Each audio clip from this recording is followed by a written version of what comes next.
How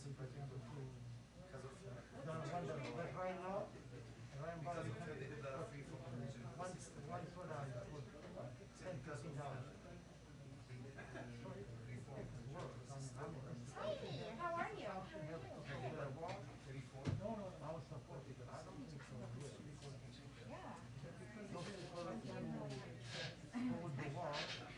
Hard to walk away with this needle in your arm.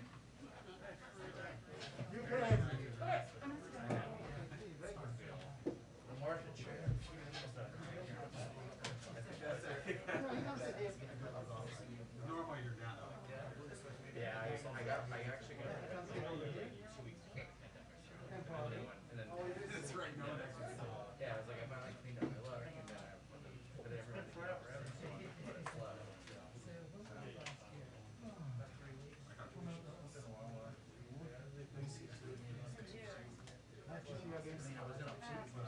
Hi, good to see you too.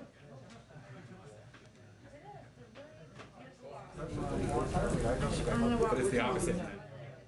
I couldn't walk it. That's one reason it hurt my head. Yes.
We have a 2-minute warning for the press briefing, a 2-minute warning for the press briefing. Thank you.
Oh, good.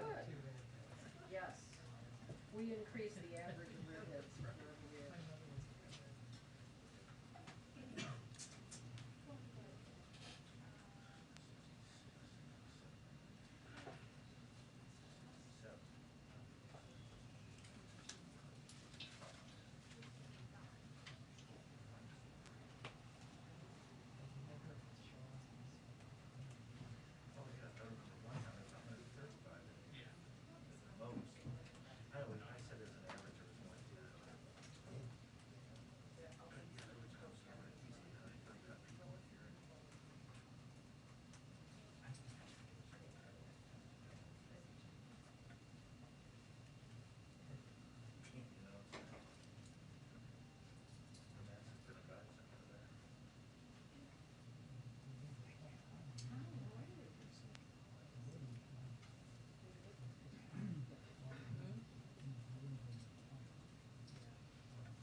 Hi, everyone.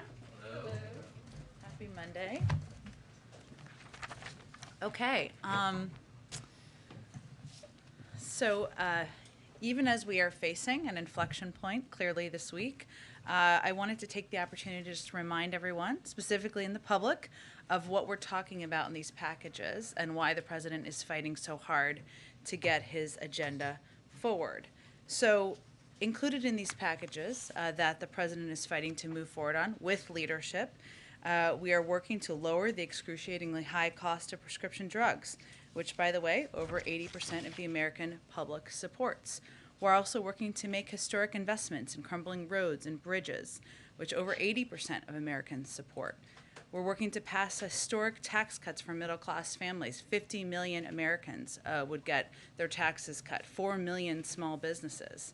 We're working to stop our children from drinking poisoned drinking water and get every American access to high-speed internet, people in cities and rural communities who haven't had access over the past several years, which over 75% and 66% of Americans endorse respectively. We're working to cut the skyrocketing cost of childcare, something that is preventing millions of women, or hundreds of thousands of women at least perhaps, from going back into the workforce. And we're working to take on the devastating impacts of climate change that we're already seeing do terrible damage to our economy and national security. So even as we're having important debates about timelines and reconciliation processes and parliamentary processes, I just wanted to take a moment and remind everybody what this is all about. But Zeke, go ahead. Thanks, Jen. You didn't mention the end of the fiscal year, the expiration of government funding, as well as the debt limit. Is the president making calls to Republicans or White House aides reaching out to Republicans to encourage them to back that this year on? We are certainly engaged with a broad range of members and their offices about moving every component forward. And it was not an intentional oversight. I was trying to add the components of the reconciliation package and the infrastructure bill, which sometimes gets shorthanded. But I'm happy to talk about raising the debt ceiling as well, or preventing a government shutdown if useful. Just a different topic. Was the White House involved in brokering the prisoner swap between China and Canada on Friday? And then also, does this sort of deal incentivize China to sort of unjustly seize foreign nationals as some international geopolitical leverage? Well, first, we'd not refer to it in those terms. We would refer to it as, one, an action by the Department of Justice, which is an independent Department of Justice. This is a law enforcement matter as it relates to specifically the Huawei official who was released. So this is a legal matter. I would note that the president and every member of our administration, national security officials who have had contacts with Chinese officials over the past 9 months, have made clear that they want to see the release of the two Michaels and, of course, any American who is not able to leave China. So was the White House involved in the freeing of the two Michaels? We make the case consistently at every level, and we have for some time now, including in the president's call with President Xi about the importance of these two individuals returning back to their home. And the action here, deferring the charges linked to the release of the two Canadians, doesn't that create sort of an incentive structure that will give China more reason to do this sort of thing again? Well, I think it's important to note and to be very clear about this. There is no link. We have an independent Justice Department. We can't determine how the Chinese or others manage their business over there. It's a little bit different, but we have an independent Justice Department that made independent decisions, law enforcement decisions. At the same time, we have made no secret about our push to have the two Michaels released. That's certainly positive news and good news. And just on a different topic briefly, on the booster, the president got his booster a couple minutes ago.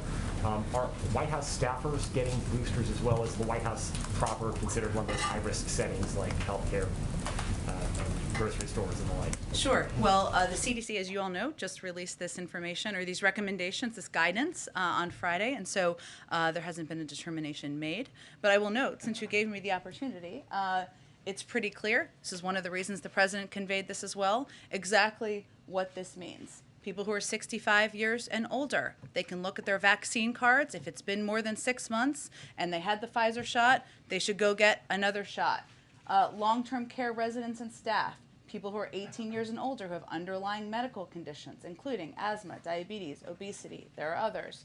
And those who work and live in high-risk settings, including healthcare workers, teachers, grocery store workers who had the Pfizer shot, just look at your vaccine card. If it's been more than 6 months, you should go get a shot. Who's going to make that determination about the White House complex?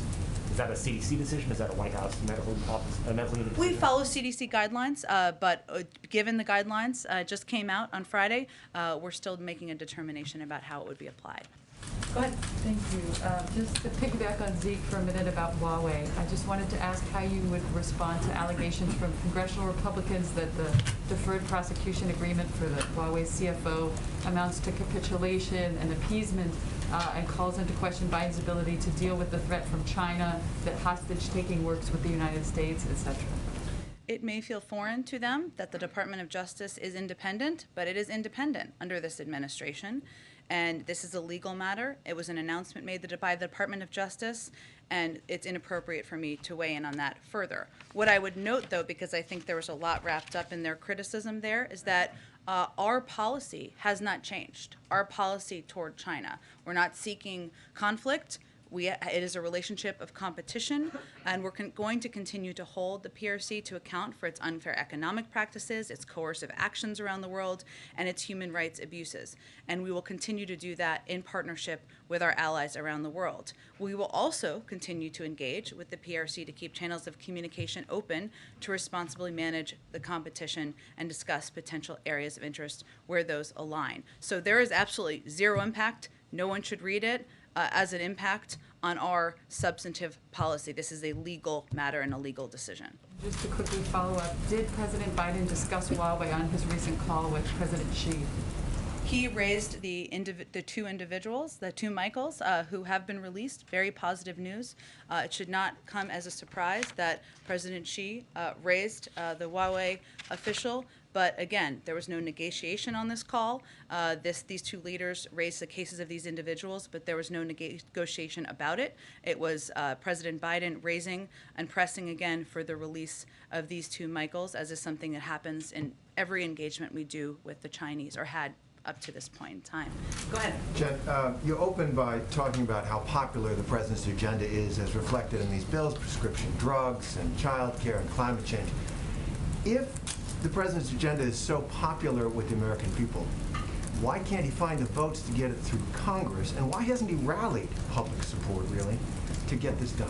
Well, I would say first, if public support is right around 80% for most of the initiatives, then public support has been rallied. Okay, As it relates to the politics of Washington, which sometimes the zip code we're all living in here operates disconnected from where the American public is. I think we can all evaluate that, or seen that happen over time.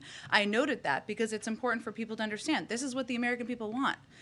Roads, rails, bridges, they are not Republican or Democratic. They are initiatives, they are improvements the American people want. People want improvements to childcare. They want their costs cut. They want the tax system more fair. So our zip code here is sometimes a little out of whack with what the public wants. That's why I noted those pieces. I would also say, though, that what we're trying to do is hard. The president knows that. Nothing is guaranteed. And we are working, as you just heard him say, he's an optimist by nature, but he's going to work this afternoon, tonight, tomorrow, to do everything he can to engage with Democrats, with people with a range of positions to get this agenda moved forward. Democrats are obviously in control of the government, so it's not the zip code, it's the party. And he's the leader of the party. Well, you asked me first about the popularity of these initiatives and why there weren't more votes broadly, which is a good question, but that's what I was answering to you. Look, I would again say that what we know is among Democrats, there is broad agreement about the need to cut costs for childcare, the need to invest in roads and rails and bridges, make us more competitive, make our tax system more fair, address the climate crisis. There are disagreements around what the size of this package looks like. We understand that. That's what the discussion is in part about. Again, he's not naive about how challenging this is. He's been through a few of these rodeos before, and so what we're focused on right now is working in lockstep with leadership to move the agenda forward and get it over the finish line. And just one question on the President's booster and this display you have here. Is it partly a concern that after all the back and forth on the advice and guidance from the government, people are confused about the booster and maybe even more doubtful about it? Well, I would say the reason we did this chart is because sometimes it's self-perpetuating. If everybody here is saying it's confusing, then people are going to think it's confusing. And so what I'm trying to do is alleviate the confusion, right? And explain these are exactly the categories. Anyone who's had a Pfizer shot 6 months ago, go get another shot. If you took Moderna or J&J, they're still considering that data. Don't get the shot yet, not approved yet. So we want to do everything we can to alleviate any confusion, answer questions people have. President went and got his shot, his booster shot on camera to make clear it's safe, it's effective, it's something you should do if you're in one of these categories. Go ahead. Has Senator Manchin or Senator Sinema made clear to the president what their specific demands are for this reconciliation package?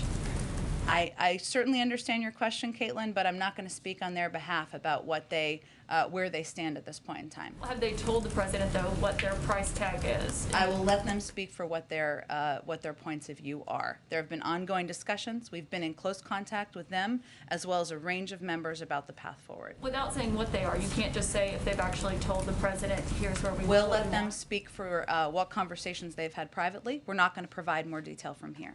Okay, and what is your understanding on what happens to the CDC and the FDA's work on the pandemic if the government loses funding this week? Well, let me first say that it is never a good thing for the government to shut down, and that is why we are doing everything we can to prevent that from happening.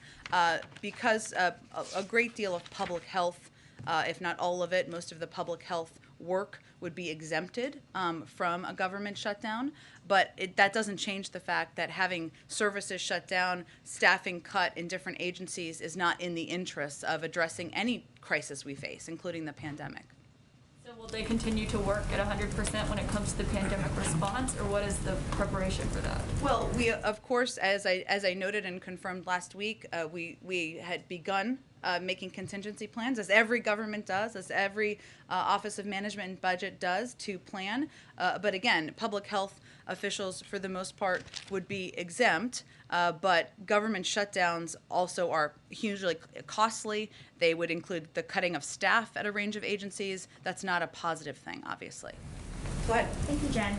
President Biden mentioned that this evening he'd be meeting with Democrats, as I'm sure he'll be doing all week. Yeah. Is there anything you can share about, it's not me this time. It's okay. Anything you can share No one even remembered that until you brought it up. There you go. About who he's meeting with, whether those meetings will be in person or on the phone?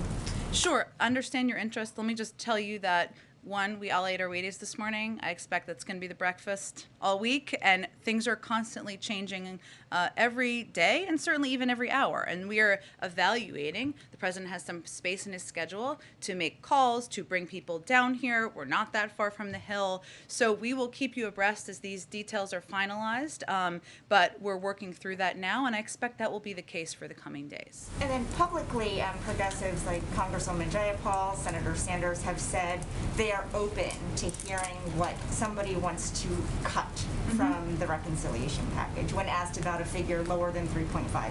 Does the White House agree that something has to go, or can all of the proposals remain but at a smaller scale?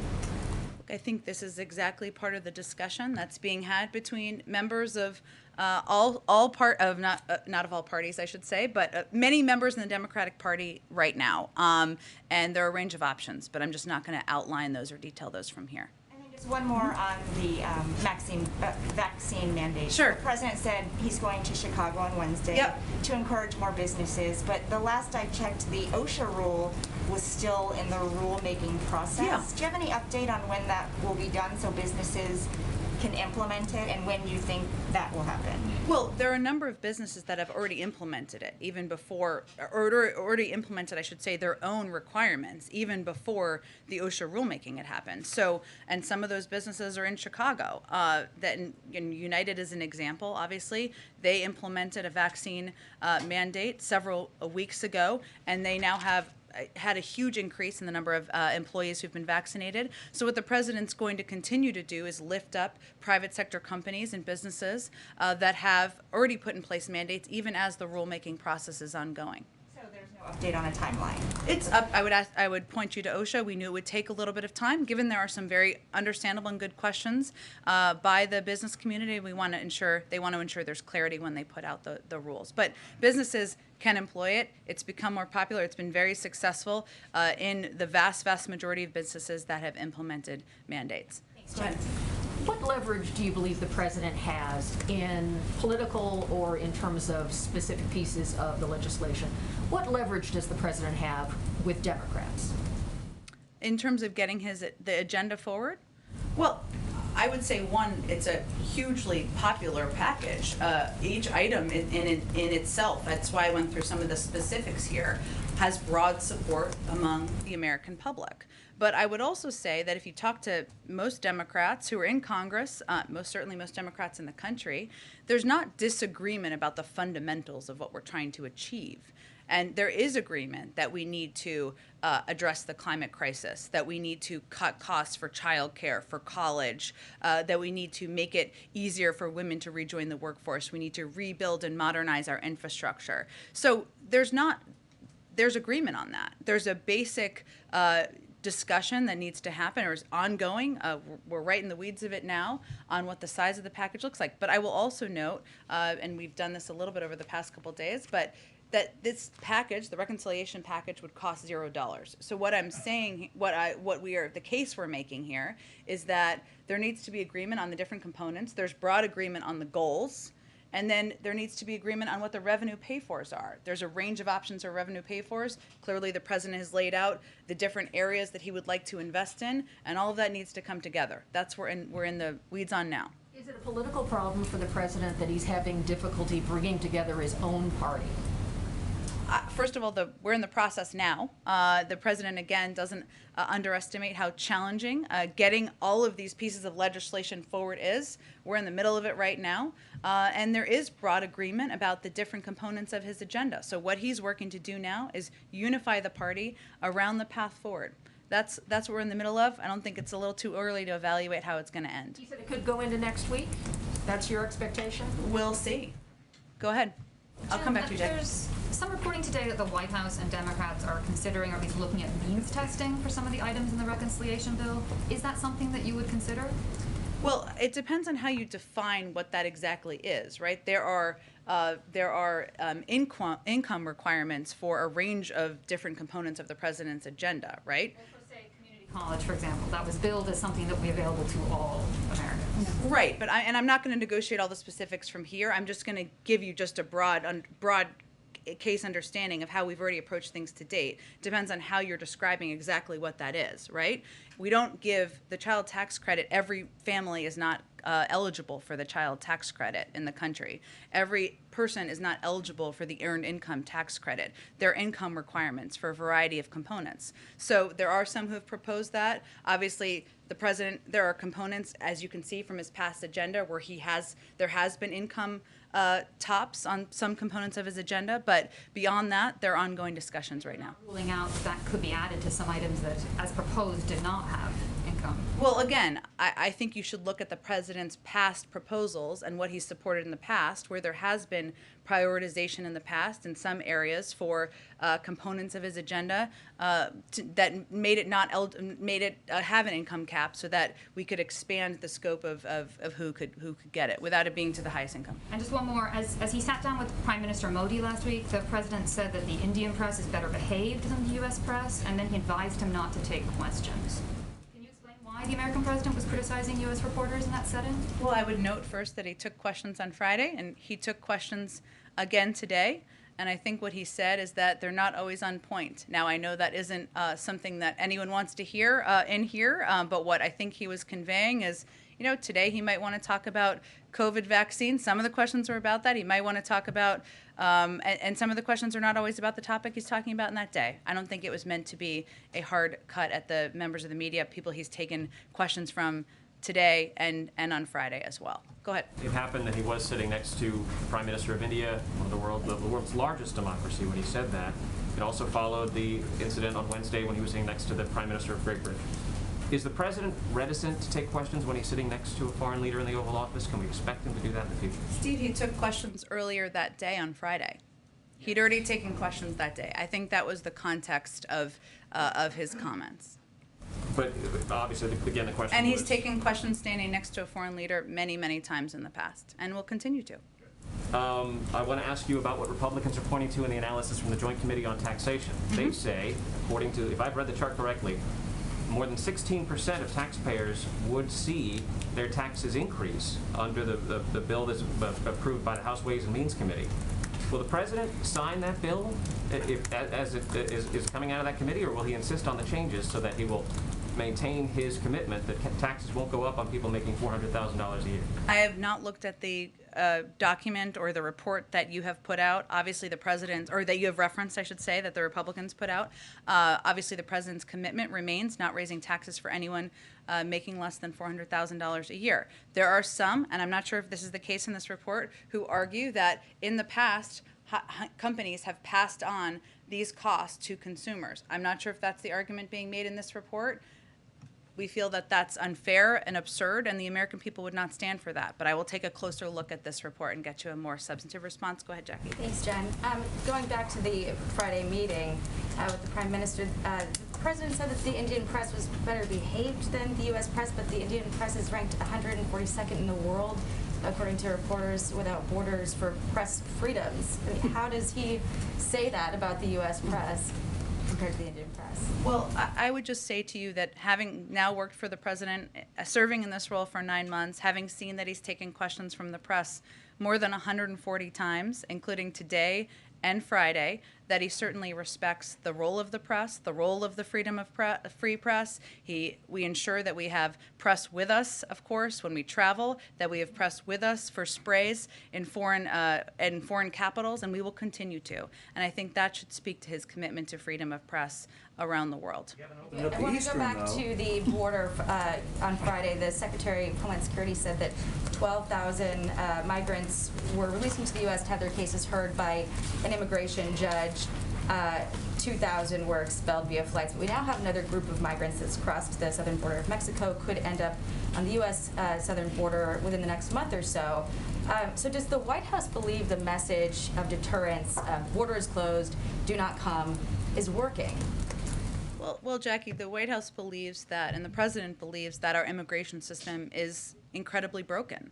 And we saw a surge. We've certainly seen a surge of migrants come to the border recently. We saw a surge back in 2019. We saw a surge back in 2014. Until we fix the system and we have a more effective and operational immigration system, until we have an asylum processing system that works at the border, we're going to continue to see cyclical challenges like this. And we've seen them across Democratic and Republican presidents. So our objective continues to be not just addressing, obviously, the challenges we saw in Del Rio last week, but working with Congress to get immigration reform passed so we can fix the broken system and ensure we can have a better operational process moving forward. Going to get fixed when the immigration bill has been, stalled in Congress since the president took office. It's been tough to even get something like roads and bridges passed. That's coming to a head this week.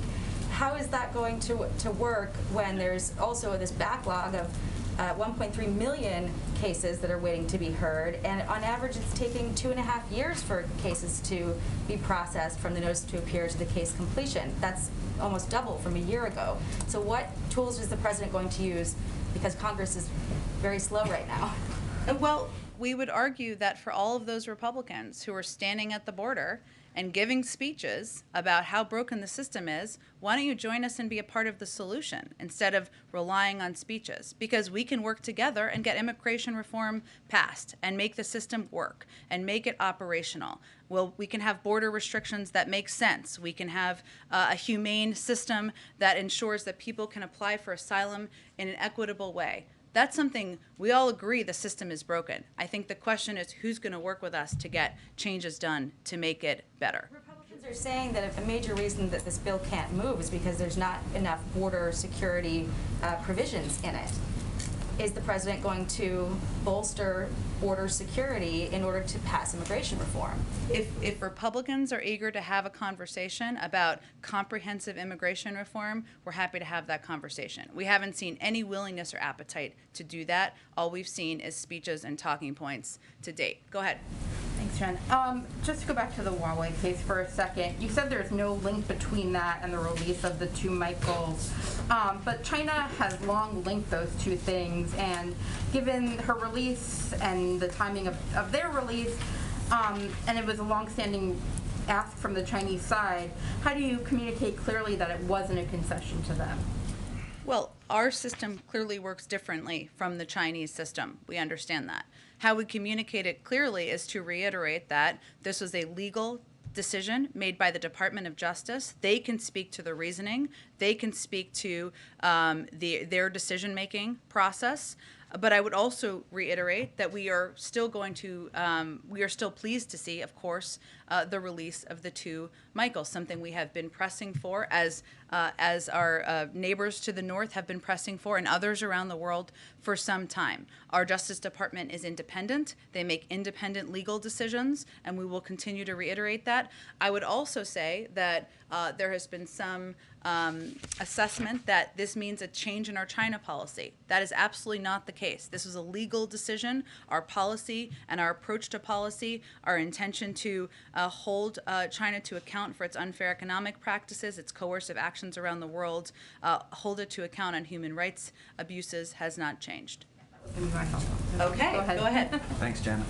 In all these calls that are happening this week with Congress, I was just wondering, how much is the president still kind of in a listening mode, listening to what members want, versus as a leader of the party, kind of in directing the members of the party? I mean, kind of piggybacking on Kelly's question about using leverage as president of the United States to force them maybe a bit to get on board with his agenda. I don't know if you've met many senators. They're not going to be forced to do anything that's not in their interest. So I understand there's a little bit of that churn out there, but the president's been at this a long time. 36 years in the Senate, 8 years as vice president. He's been pretty effective to date at moving legislation forward, including when there was skepticism about his ability to get that done. As I've said many times, but it's just worth reiterating, he is not, none of us, he is not naive about the challenge here and how challenging this is to get these two big pieces and historic pieces of legislation across the finish line. So yes, the conversations are not just about him silently listening. I can assure you all of that. He is not a wallflower. He is engaging in conversations. He's having discussions with leaders. He's looking to chart a unifying path forward. And there's a give and take and a back and forth in those conversations, absolutely. He's working to help unify the caucus to get to a conclusive outcome here. Well, if I could just ask a follow-up, not a follow-up, pardon me, on a different subject about China. Bloomberg actually is reporting about a U.S.-led competitor to China's Belt and Road. Can you address that? Is the United States working on an alternative to Belt and Road, aside from what it is doing with Europe, a U.S.-based... Aside from Build Back Better World? Aside Build Back Better World. And how would that work? And is the United States, is the White House looking for projects in Latin America to do this? It's a great question. Obviously, Build Back Better World I referenced because it is an initiative that, obviously we worked with the G7 and other leaders to begin to implement around the world and build that infrastructure around the world. I'd have to check with our team and see. Not that I am aware of, but I will check and see if there's anything more to report on that. Thank you, Jen.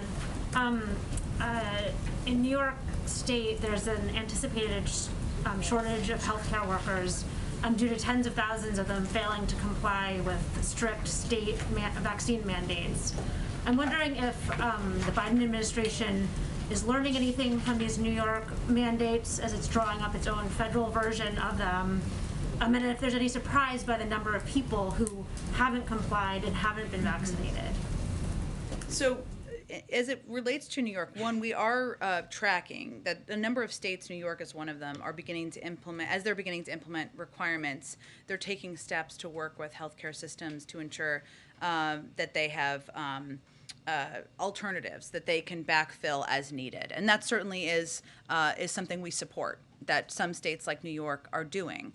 I would note that when this decision writ large was made, and this is the reason we did it on a federal level, right? It was because healthcare workers who've been on the front lines of this pandemic for a year and a half now were feeling at risk for their health, for their lives, for their children's lives, and also it was creating a great deal, not a bit of a lesser concern, but one for hospital associations for disruptions of workers, right? People were having to take off sick time and even worse, of course. So this was a step that was taken in order to address that, to create certainty for these healthcare workers and also these systems. We have seen in a number of places around the country, the Methodist Hospital in Houston, which was one of the first organizations to implement a vaccine requirement, that they lost only 153 out of 25,000 employees. That means of the implementation of the vaccine mandate, I should say. That means less than 1% quit over a vaccine requirement. And new employment data out of Maine showed that only 65 people out of 33,000 healthcare workers quit their jobs over a vaccine requirement. Henry Ford Health System in Detroit went from 68% vaccinated to 98%. So point is, we're seeing in a lot of places that this is working, it's effective, it's creating more certainty and protection in their workforces. There are places where they are contingency planning to ensure they're backfilling. We certainly support that as well. We stay in touch with them about the steps that they're taking, but we still continue to believe that putting in place these mandates for businesses over 100 workers is something that is a positive step for the workforce, for the country, and for a lot of these businesses, as these business leaders can attest to as well. Is there anything sort of special about the New York rules? I mean, for example, there's not a religious exemption even there that the Biden administration might be looking at and thinking this might be a little bit too strict for what we would want to do nationally. Because it is a much bigger, I mean, to your point, most of those places that you mentioned are having tiny, sort of like, you know, amounts of people leaving, but New York seems to be an exception. Sure. I know that obviously OSHA and as they're working to do the rulemaking that Weija asked about earlier, they're looking at a range of ways to make this as efficient, as clear for businesses as humanly possible. We've talked a little bit about the expectation of an exemption for a religious exemption, which is something certainly they'll look at. And I'm sure they will look at how it's applied to different health systems across the country, as well as businesses and how they have applied it across the country in the private sector where it's already been implemented as well. So they'll look at all of that. Their objective is to make this clear, but I think it's also important to note that in the vast majority of places, it's actually been quite effective. There's been a very, very small percentage of people who have left the workforce as it's been mandated. And then just on one other topic.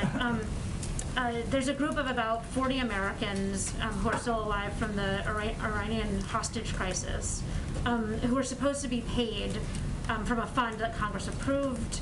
President Biden was vice president at the time that this law was passed. This money has been depleted, and I just wanted to see if the president supports rewriting this law at all to cover these individuals who didn't get their due, and whether he believes justice has been done by these individuals. It's a good question. I know you guys have followed this closely from the Post. I'll have to check with our team, our legislative team, and just see kind of where we stand with that. And I'll talk to him about it too. Go ahead. Back on the Hmong release for a moment. So the president spoke, Jen, with President Xi, I think on September 9th. The agreement that ultimately led to Ms. Hmong's release was about 10 days later.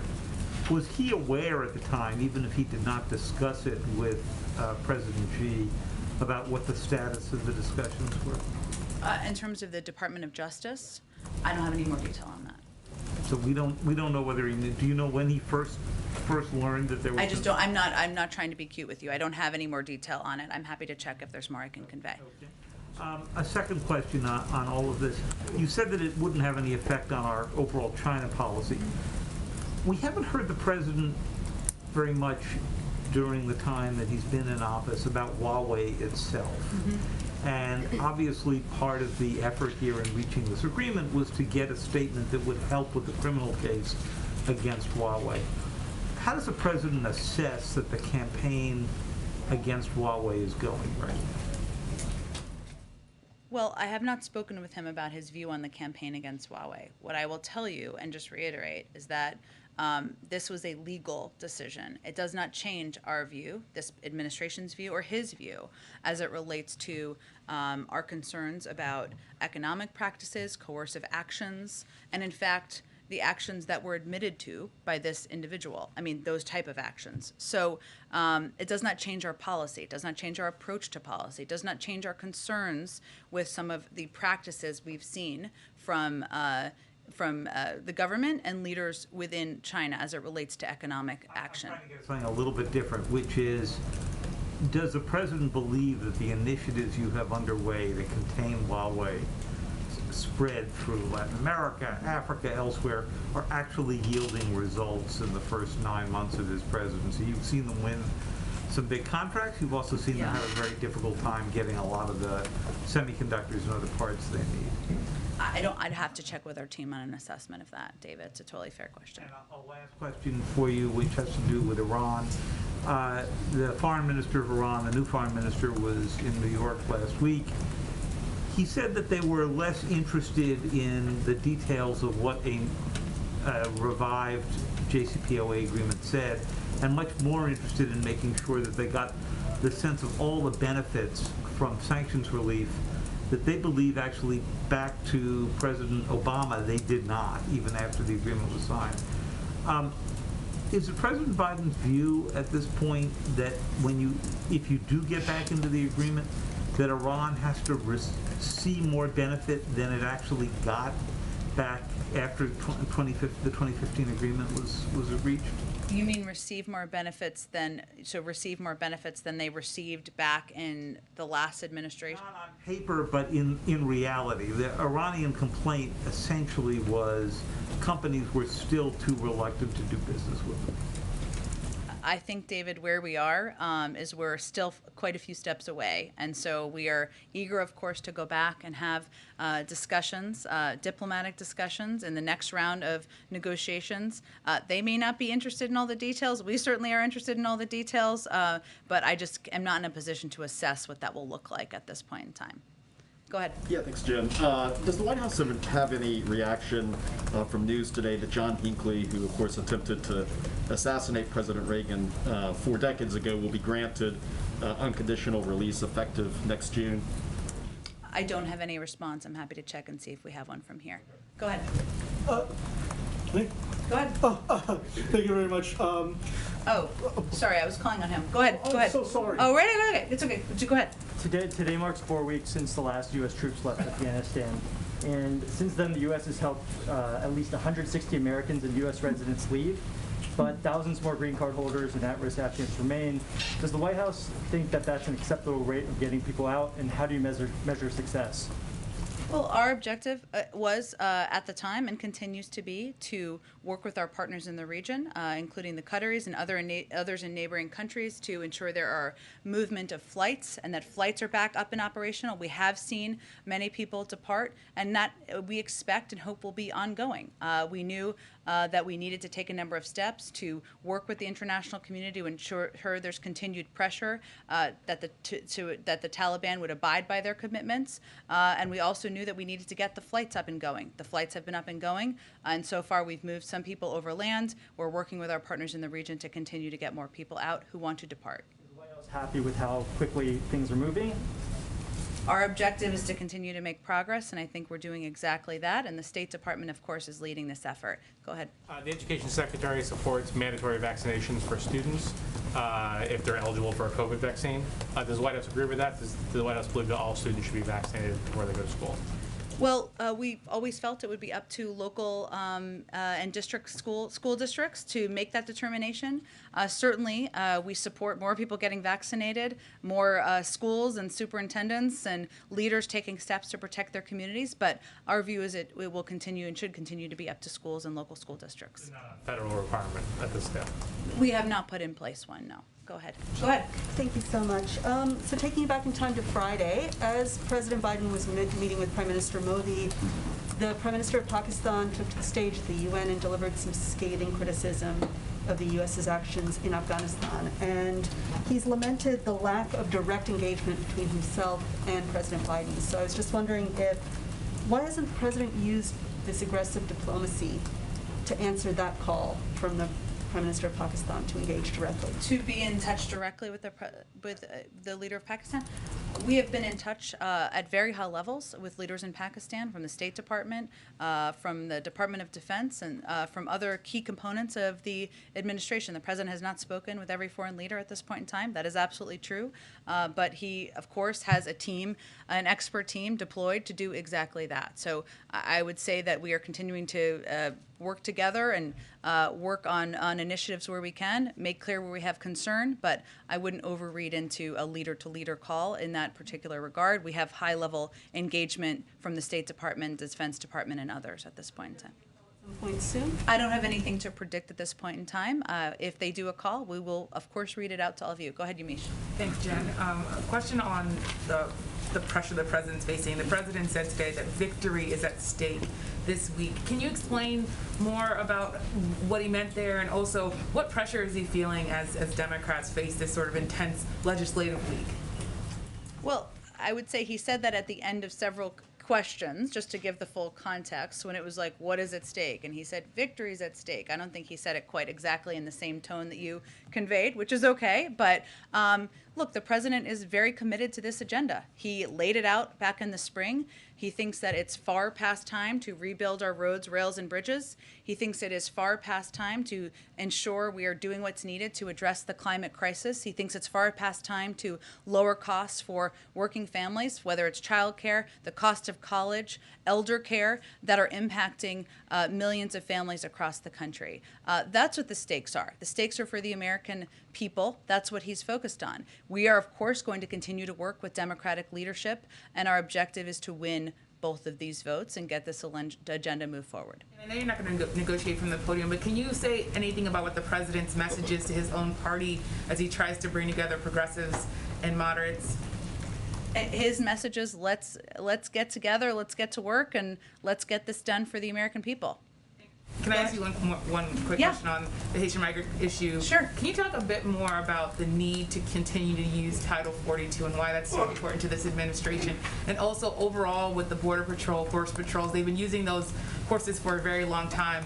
Is the Biden administration going to continue to use those horse patrols throughout the rest of the country? I know they're temporarily suspended in Texas, or in Del Rio, Texas, rather. They are temporarily suspended in Del Rio, Texas. I think what Secretary Mayorkas talked about a bit when he was here on Friday is the fact that when these horse patrols are used effectively, they often can help people who are in distress.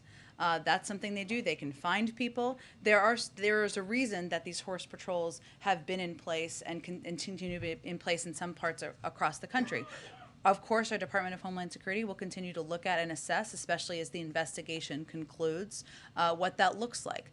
They've been suspended in Del Rio, Texas. That was a step in response, of course, directly to those horrific photos. But beyond that, I think it's important to note that, as the Secretary said, the vast majority of the Border Patrol and the Horse Patrol are doing their job, and they're doing their job effectively. Of course, we are going to assess and we are going to call out when we see occasions, as we did with the photos and the video last week, that don't meet our bar, that bring out strong emotions for good reason from people within this administration and around the American public.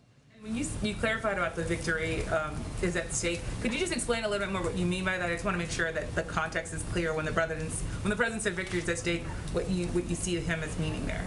He means victory for the American people. Victory in lowering the cost of childcare, lowering the cost of elder care, rebuilding our roads, rails, and bridges, becoming more competitive with China, investing in our climate crisis. Not victory for his agenda per se, not victory for... Well, that is his agenda. Okay. They're mutually the same. Go ahead. Thank you, Jen. Does the president have a specific position on the Uyghur Forced Labor Prevention Act that passed the Senate and is awaiting consideration in the House? And then, in a recent interview with Bloomberg, John Kerry seemed to suggest that in talks with the Chinese, this administration sees human rights and climate change as two separate issues. He said, yes, we have issues, a number of different issues, but first and foremost, this planet must be protected. Is it the president's view that climate change is first and foremost over, a host of other issues? Well, to be fair, I think what the Secretary was conveying is what I just conveyed about our China policy, is that we are going to continue to speak out where we have concerns, whether it's their economic approach, whether it's human rights issues, which we will raise privately and we will also raise publicly. But we will also look to work with the Chinese on areas where we can, and obviously climate is one of them. Specifically on the Uyghur Forced Labor Prevention Act, does the president have a position? I will check with our legislative team. Obviously, he's spoken out about his concerns about the treatment of Uyghurs in the past, but let me check on the specific piece of legislation. You touched on this, but I'm wondering, the El Paso Times has walked back their claim that border agents were using whips to deter Haitian migrants. This is kind of a controversy. Some people are weighing what is a whip versus what is a rein. And the El Paso Times put out a clarification saying it was not an actual whip. Does that change anything for the administration in light of the statements that were made last week? I don't think anyone could look at those photos and think that was appropriate action or behavior or something that should be accepted within our administration. There's an investigation that's ongoing. We'll let that play out, but our reaction to the photos has not changed. Okay. Jen, Thank you, everyone. On the polling, the president's polling continues to collapse. Is he Emerald, I aware know of that? you How like to does he shout feel at the about end. it? Next time we'll do it during the briefing. Thanks, everyone. Thank you so so much.